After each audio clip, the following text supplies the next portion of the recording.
dia. Que Deus continue abençoando a vida dos irmãos. E vamos começar o nosso culto essa noite, louvor e adoração ao nosso Deus. Que seja uma bênção e a palavra de Deus possa falar aos seus corações. Vamos orar. Amado Deus e soberano Pai, nós te agradecemos, Senhor, por mais esse dia, Senhor. Agradecemos ao Senhor por mais essa transmissão da Tua palavra, por mais desse culto. Que tudo seja para o Teu louvor, a Tua honra e a Tua glória, Senhor. Nos abençoa os amados irmãos que aqui estão conosco. Abençoa os amados irmãos que estão nos acompanhando em suas casas, Pai. Que seja com cada um, ó Pai. O Senhor conhece a vida de cada um, conhece os anseios, os seus pedidos. Que o Senhor possa estar abençoando, Pai, a vida de cada um dos amados irmãos e amigos também. Obrigado, Senhor, por mais esse momento, Senhor, que podemos, ó Pai, compartilhar da Tua palavra, podemos ouvir, meditar na Tua palavra. É no nome de Jesus que eu oro e agradeço. Amém. Vamos começar louvando ao Senhor. Os irmãos vão cantar um hino nesse instante. Por favor.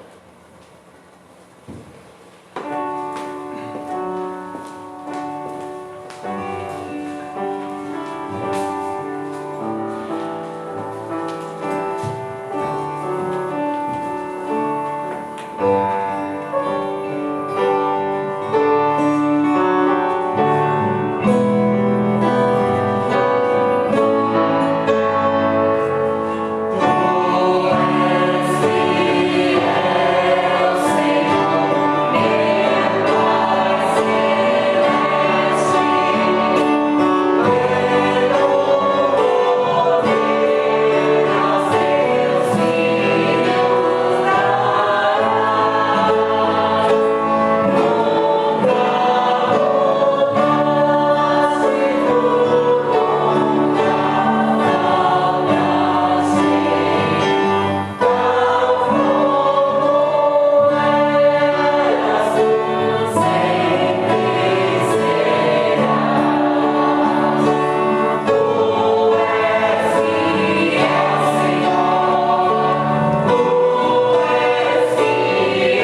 Possamos continuar agradecendo a Deus todos os dias da nossa vida.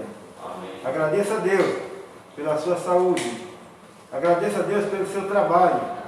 Agradeça a Deus se você está desempregado. Deus tem um propósito. E no momento certo, Ele tem uma bênção para você. Em tudo, dai graças. Assim diz a palavra do nosso Deus. Vamos ler o texto da palavra de Deus no livro de João. Evangelho de João, capítulo 1, apenas 3 versículos, 12, 13 e 14. João 1, 12, 13 e 14.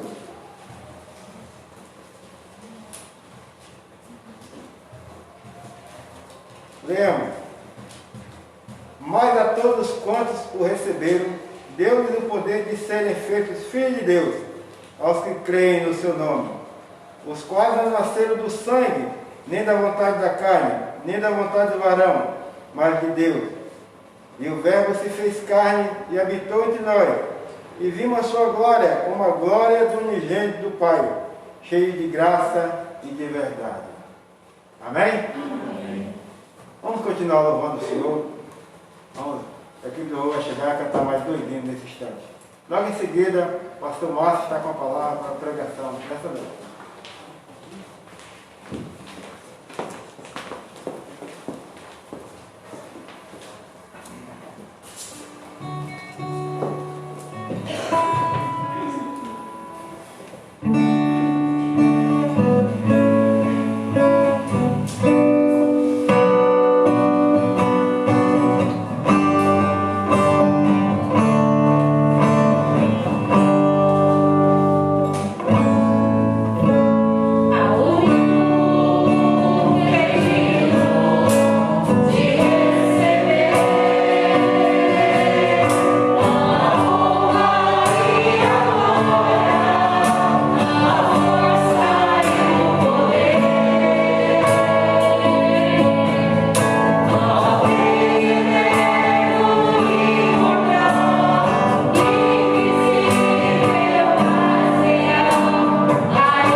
Boa noite. Boa noite. Que a paz de Deus continue reinando em vossos corações. Para nós, como sempre dizemos, né, é uma imensa alegria poder compartilhar das grandezas do Senhor, de tudo quanto Deus tem feito em nossas vidas, bem como também de como Ele tem falado aos nossos corações através da Sua palavra.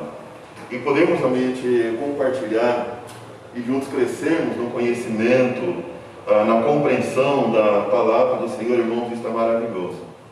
Isso é importante, pois ela realmente nos ensina, nos instrui, dando realmente sabedoria para podermos lidar com as situações do dia a dia, de maneira que todas as nossas decisões, de maneira que tudo aquilo que nós fazemos, falamos e pensamos, seja para a honra e a glória do Senhor. E sejam todos realmente bem-vindos ao nosso culto de adoração ao nosso Deus.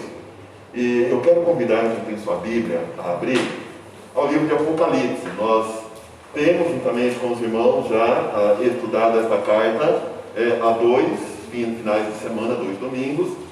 E hoje nós queremos realmente estudar, então, finalizar com a parte 3 deste estudo, do verso número 5 do capítulo 2 do livro de Apocalipse, onde então nós vimos juntamente com os irmãos meditando Apocalipse, capítulo número 2, verso de número 5.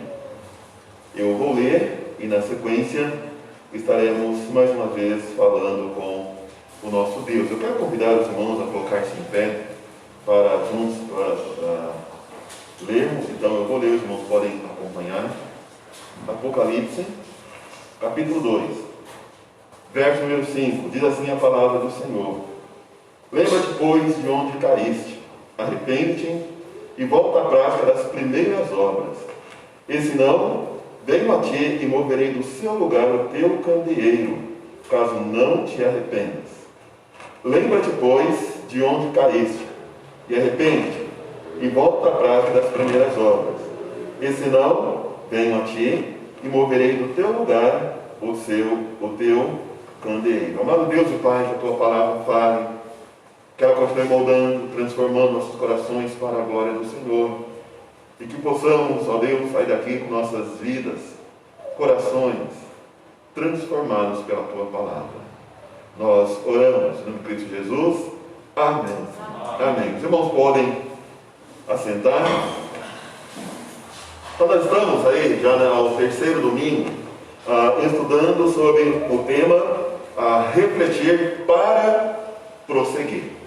Quando nós então começamos a estudar esse texto, na intenção de também não tirarmos este verso do seu contexto e ao mesmo tempo entendermos e compreendermos em que situação ele fora inserido e quais as lições que nós temos e precisamos tirar e devemos aplicar também às nossas vidas, passamos a entender um pouquinho do contexto histórico da época em que esta passagem fora escrita, bem como também a sua autoria. E nós compreendemos também com os irmãos ali, pegando um pouco do contexto histórico, nós começamos desde o ano 54, quando então Nero assume o Império Romano. No ano 68, há uma rebelião dos judeus em Cesareia Marítima, pois o templo havia sido profanado. E nesse mesmo ano, 68, então Nero ele é deposto do trono pelo Senado Romano, onde posteriormente ele tira a sua vida, e então Vespasiano assume o trono. E no ano 70, a fim de realmente conter a rebelião, General Tito então invade a Jerusalém. E nesse mesmo ano 70, fora também inaugurado o Coliseu Romano. E quando o Coliseu Romano fora inaugurado, mais de 10 mil cristãos perdem também a sua vida, onde muitos foram jogados dentro das arenas, alguns mortos por gladiadores, outros mortos por leões, outros, por sua vez, tiveram pinche ateado aos seus corpos e pendurados para iluminar as praças públicas, e diversas outras atrocidades e crueldades foram cometidas contra homens e mulheres naquele período. Então, no ano 86, Domiciano assume o trono. Quando ele assume o trono, João ainda é o último apóstolo vivo. Então, ele pega João e manda o exilar na ilha de Patmos. Quando João está ali na ilha de Patmos, cumpre-se a palavra do Senhor descrita no Evangelho de João, capítulo 21, quando o Senhor, conversando com Pedro, ele havia dito: se eu quero que ele permaneça até que eu venha, o que te importa? Naquele momento, os discípulos começaram a razoar entre si, dizendo: olha, esse discípulo não vai morrer. Mas a verdade é que o Senhor havia dito, como o próprio texto define: se eu quero que ele permaneça até que eu venha. E então se cumpre a palavra do Senhor. Quando o Senhor então vem, arrebata João e passa a conversar com ele, diz: meu querido, tudo que você vê, tudo que você ouve, escreve. E passamos então a ter ali o livro do Apocalipse. E à medida que João então vem escrevendo, redigindo o livro do Apocalipse, guiado pelo próprio Senhor, ele passa a falar diretamente à igreja do Senhor. Ele passa a falar à liderança da igreja do Senhor. E ele passa então a escrever também a carta às 7 igrejas, a partir do capítulo número 2. E a primeira igreja descrita ali, ele vem falando sobre a igreja de Éfeso, que significa desejada. E o período correspondente à época dessa igreja, do ano 32 ao ano 100, período em que a igreja estava sendo fortemente perseguida. E o Senhor então olha para esta igreja, a igreja do Apocalipse, a igreja de Éfeso, e o Senhor vem trazendo alguns elogios a essa igreja. E o Senhor olha para esses irmãos, para esta igreja, e vê ali realmente uma igreja ortodoxa. Ou seja, a ortodoxia é aquela, se refere ou olha para aquela onde tem uma doutrina predominante, onde a doutrina dos apóstolos, ela realmente prevalece sobre as doutrinas divergentes. E nesse contexto, então, é compreensível quando o Senhor diz que eles colocaram a provas aqueles que se declaravam apóstolos e não o eram, os achando mentirosos. Mas o Senhor diz: eu tenho porém contra ti que abandonaste o primeiro amor. A igreja tinha um imenso zelo pela palavra. Ela não aceitava falsos ensinos. E ela sabia diagnosticar e rejeitar os falsos ensinos. Mas a prática do primeiro amor, a igreja havia perdido. E então, no verso número 5, que é o verso que nós também estamos dando a atenção nesses 3 finais de semana, diz: lembra-te, pois, de onde caíste, arrepende-te e volta à prática das primeiras obras, senão virei contra ti e moverei do seu lugar o teu candeeiro. Então passamos a entender um pouco mais desse texto, e no domingo passado então nós atentamos a algumas verdades. Quais verdades? Observando palavra por palavra. Então entendemos quando o Senhor diz: lembra-te, é Deus nos chamando para pensarmos, raciocinarmos, refletirmos. E Ele fala: lembra-te, pois. E esse pois é um estado de atenção. Fique alerta. E Ele diz: onde? Ou seja, onde caíste. E quando Ele se refere, Ele fala a um lugar, nos remete a um lugar, a um período, ou a questão de tempo, em que este fato de abandonarmos um ponto específico da palavra do Senhor, ou a nossa caminhada com Deus, vamos regressar, voltar a esse ponto, compreendemos o que realmente me fez cair, e pedimos ao Senhor perdão. Por isso Ele diz: lembra-te, pois, onde caíste, e arrepende-te. E nós compreendemos a necessidade de lembrarmos, ou seja, raciocinarmos, de atentarmos ao local ou época em que isso aconteceu em nossas vidas. E Ele então diz: arrepende. É bem interessante quando Ele diz onde, e quando Ele fala lembra-te, que Ele nos chama para pensar um pouco.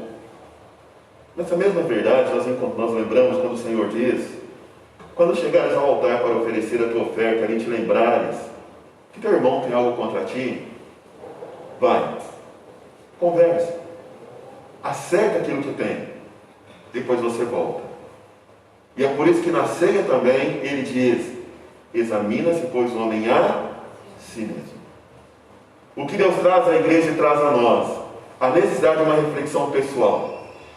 Irmãos, não é você ficar esperando, ou eu ficar esperando, alguém chegar e ficar apontando o dedo em meus erros, ou a quem eu deva ir pedir perdão. Tem que ser algo espontâneo do meu coração, da minha vida. Não é igual nós fazemos geralmente com criança, né? Vai lá e pede perdão. Ele vai lá e pede. Mas porque ele quis? Não, porque o pai ou a mãe mandou. Mas o Senhor, ele disse: meu querido, isso tem que ser espontâneo, a partir do seu coração. Estou te mostrando os pontos, estou te mostrando qual é o erro. Agora pare e pense quais foram as circunstâncias que te levaram a deixar de cumprir a minha palavra neste ponto, que no caso aqui é a prática do primeiro amor. E aí estamos desafiando a igreja a pensar, a cada um, a todos, a pensar na sua vida pessoal. Qual é a área específica da sua vida em que você não tem ouvido a voz do Senhor? Ou para aqueles que estão desviados, o que te levou a desviar-se dos caminhos do Senhor? Pare, pense e volte. Volte a caminhar com o Senhor. E ele continua neste verso, então, dizendo, depois de dizer, arrepende, e agora ele diz, e volta à prática das primeiras obras. É bem interessante atentar essa palavra, volta ou voltar, é tomar o rumo certo, a decisão certa. Isso, irmãos, também nos faz lembrar também de Lucas capítulo 15, quando o Senhor então vem trazendo ali, falando a respeito do filho pródigo. Chegou para o pai: pai, me dá a parte que me pertence da minha herança, ou dá-me a minha herança. Ao receber, foi embora. Ao dissipar, houve um determinado momento em que, então, padecendo as necessidades, ele começa a se lembrar de seu pai. Ele começa a se lembrar dos funcionários, dos empregados de seu pai. E então ele se levanta e ele retorna. E retornar ou voltar é saber, é compreender o local de onde eu jamais deveria ter saído. E o melhor lugar que tem para o crente é nos caminhos do Senhor. É nos caminhos do Senhor. Há um hino que nós, um cântico, né? Que comumente cantamos aqui na igreja, que diz: o melhor lugar do mundo é aos pés do Salvador. E de fato, meus queridos, não há um melhor lugar para o ser humano, para o homem, se não for aos pés do Senhor. Por isso Deus diz: volta, volta, volta. Mas não somente isso, ele diz: mas aí você pode falar, mas voltar ao quê? O texto diz: a prática das primeiras obras. Ou seja, aí nós passamos a compreender que a prática há de evidenciar as nossas decisões. Há de evidenciar. E aquele sujeito que diz assim: olha, eu perdoei, mas não quero nem vê-lo na minha frente. Olha, eu perdoei, mas não quero nem falar com ele. Calma. Então não houve perdão. Porque o perdão, ele restaura a comunhão. Isto é claro, isto é óbvio. É o mesmo referente ao nosso relacionamento com Deus. Quando nós realmente pedimos a Deus perdão dos nossos pecados, entregamos os corações, ele, com o Espírito Santo, passa a habitar, ele passa a trazer o quê? Paz. Ele traz amor, alegria, benignidade, bondade, fidelidade, mansidão, e ele traz o domínio próprio. O que nós compreendemos? E houve restauração. Passamos a orar, falar com Deus, Deus passa a responder às nossas orações. Porque Deus de fato perdoou. Quando Deus perdoa, é interessante que Deus diz que Ele pega nossos pecados e lança nas profundezas do oceano. E dele não se lembra. E perdoar é isso, voltar é isso, é entender: eu errei, agora é esse o caminho que eu devo seguir. É aqui que de fato eu devo estar. Eu devo estar. E é por isso que quando o Senhor, ensinando, falando com seus discípulos, é bem interessante que em João, capítulo 15, quando ele vem trazendo, então, ali a parábola da videira, ele diz o seguinte: todo o que dá fruto, ele limpa, para que produza mais ainda.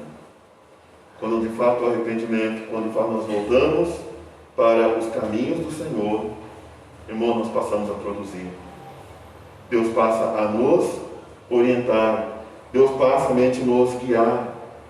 E a pergunta é: como estamos vivendo a nossa vida cristã? Se de fato eu entreguei a minha vida, se de fato eu perdi perdão ao Senhor ou a alguma pessoa por um ato, aquele relacionamento precisa ser restaurado. Aquele perdão da boca para fora não surte efeito, porque as nossas ações vão demonstrar a nossa decisão. É por isso que eu tenho mencionado constantemente esta passagem, porque de fato é um desafio para cada um de nós. Quando Tiago diz: você tem fé, eu tenho obras.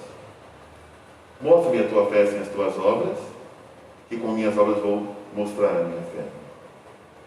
Irmãos, quando o Senhor fala volta para as primeiras obras, Deus está dizendo para aquela igreja: meus queridos, como ele diz no versículo 4, tenho porém contra vocês, contra ti, que abandonou o primeiro amor. Então, se você de fato entendeu, se você de fato se arrependeu, agora as suas ações do dia a dia têm que demonstrar este amor. De que forma? Acolhendo aqueles que estão ao seu redor.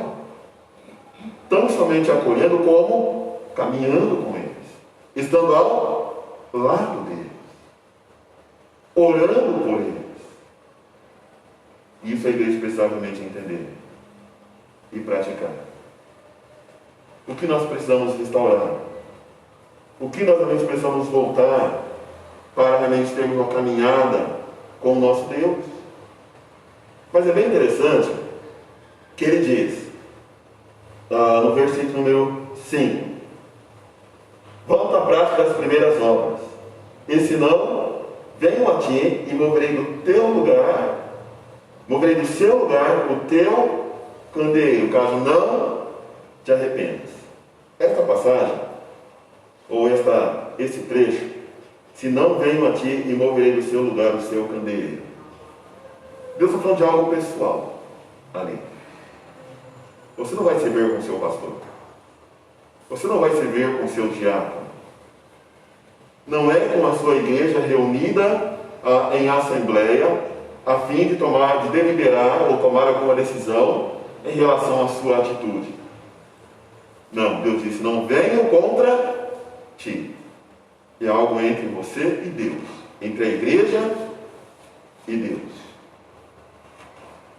Porque a Bíblia diz que cada um dará conta de si mesmo a Deus. Alguns usam desta verdade, descrita na palavra do Senhor, dizendo: se cada um dará conta de si mesmo a Deus, o que os outros têm a ver com a minha vida? Meu querido, a partir do momento em que você é membro de uma igreja, em que você entregou sua vida ao Senhor, e suas atitudes, as suas ações, estão em desacordo com a palavra, também é um problema da sua igreja. Por isso, o próprio Senhor diz: se teu irmão pecar contra ti, vai lá e conversa com ele. Se não resolver, o que Deus diz? Chama mais 2 ou 3, vai lá conversar com ele. Se ele ainda não atentar, então leve a igreja. Ou levar a igreja não é você sair: olha, aconteceu isso, não.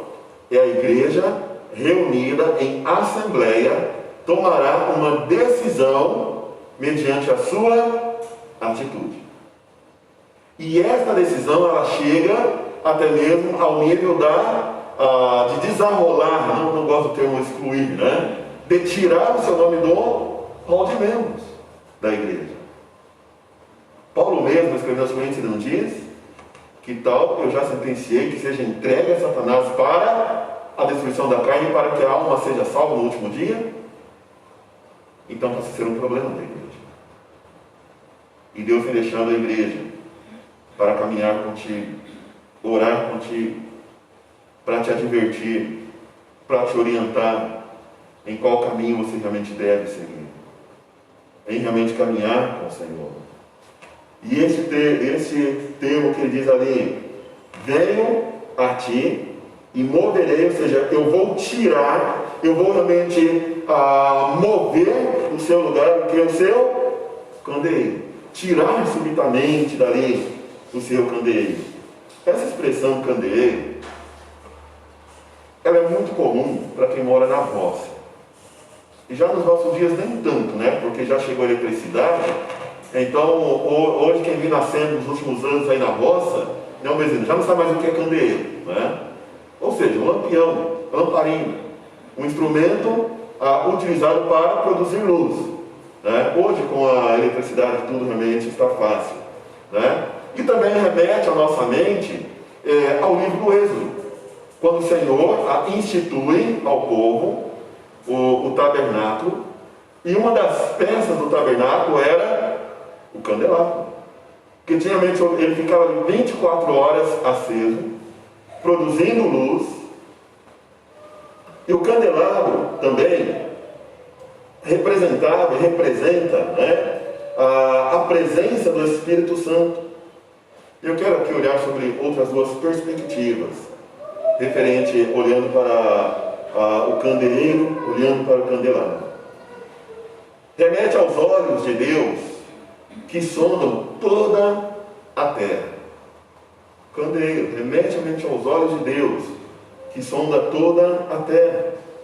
Também a Cristo e sua igreja, que é a luz do mundo. Que é a luz do mundo. E quando o Senhor fala, eu venho contra te mover do seu lugar, o seu candeeiro, eu vou mover a sua luz. Deus não diz, vós sois o que? A luz do mundo. O cristão, ele tem um objetivo dado por Deus de iluminar, ou seja, mostrar realmente qual é o caminho.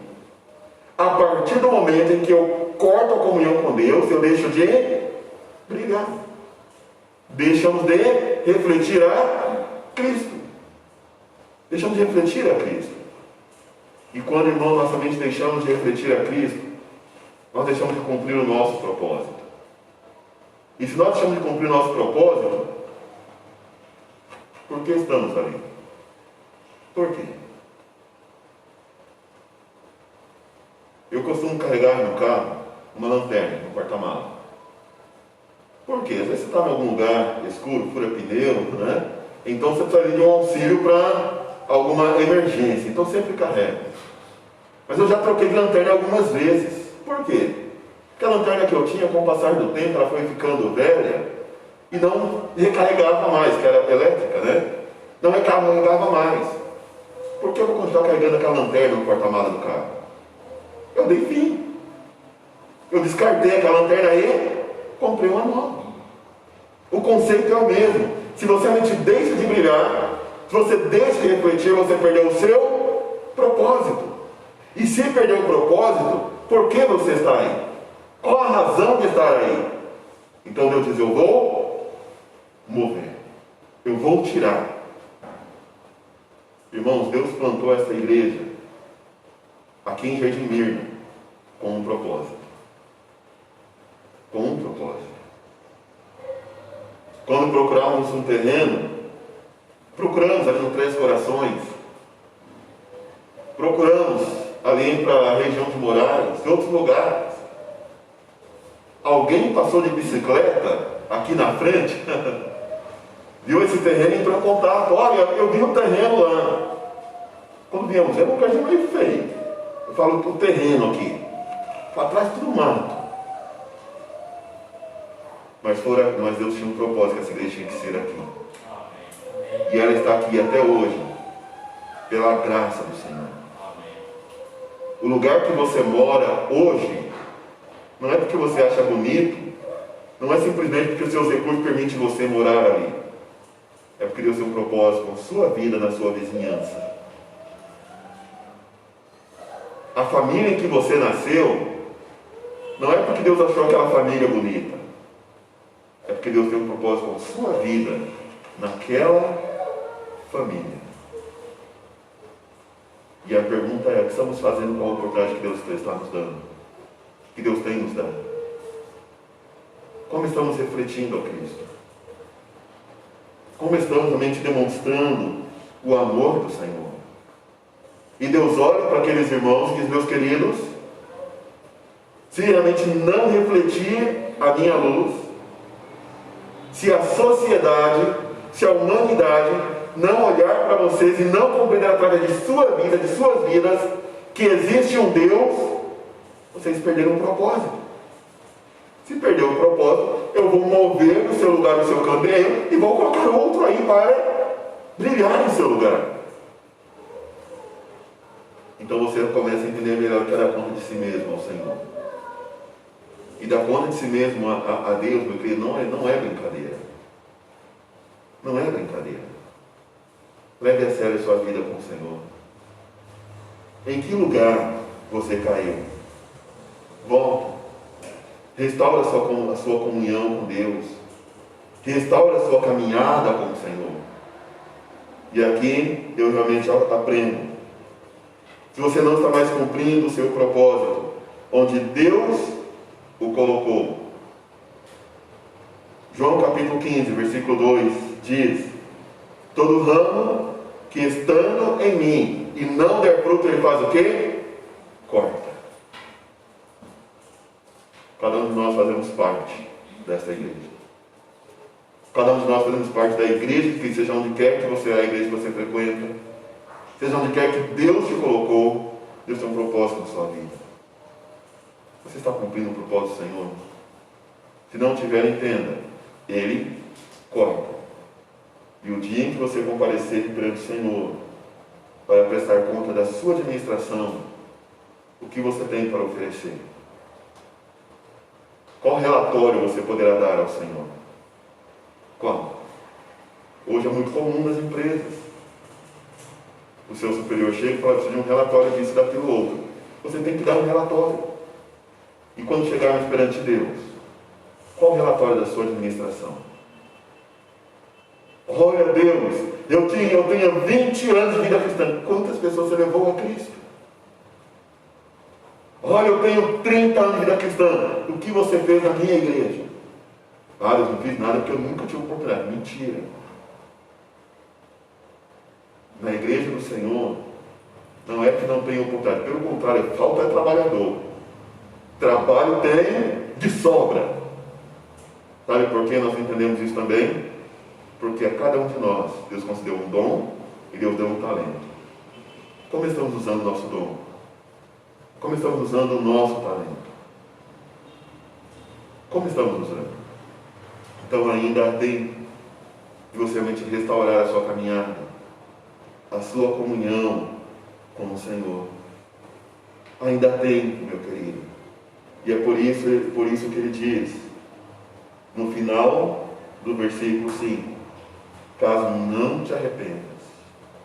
O que Deus diz? Eu vou vir contra você caso não te arrependas.